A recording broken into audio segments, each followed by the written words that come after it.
being somebody that don't do what you do every day, but wake up every day and speak about how you do what you do. I get it. Nah, that's a hater.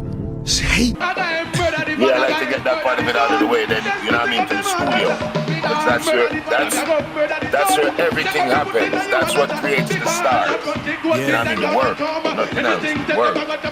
Yeah, so when you say that in terms of like, do you see any longevity with some of these new artists that's coming up in the same work ethic that you have? Because you've been non-stop. You know what I'm saying? So when you say the studio and being in there on a creative level, that's what creates the stars. Like, you know what I'm saying? What is it that drives Vybz Kartel? I mean, like I said, it's just in love, man. First of all, I think I'm just a purpose person, you know what I mean? Since I was small, I always just believed in like having a purpose, having something to do. So I guess, and I have a very addictive personality, so anything I love, I'm gonna go all in. You know what I mean? So that's just Vybz Kartel. But yeah, there are a lot of great young artists coming up, like I said, the Skilly Bang, the La Bass, I mean, a lot of good artists. Even the other day, this dude, for the past year, Skipper, I mean, he's been creating a lot of waves, man, so.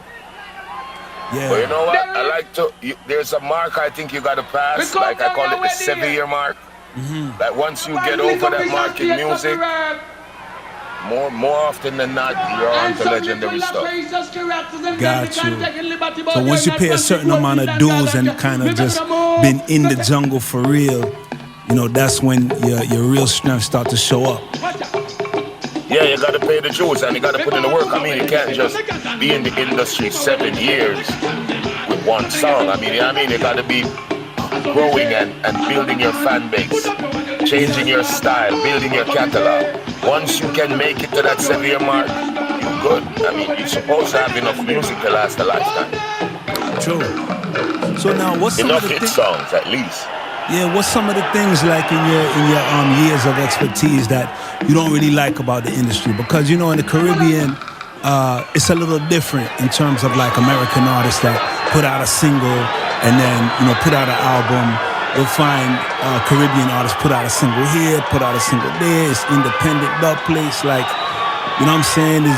You think that's a better formula and feels more independent, or being with a larger machine is really the way to go, or has worked for you? I mean, it depends on how because remember, there is no one right way to do stuff. So if it works for you, it works for you. So for example, in dancehall, I didn't get that major deal with an American company. So I did it the Jamaican way, the Caribbean way, by just releasing singles, promoting myself, releasing singles,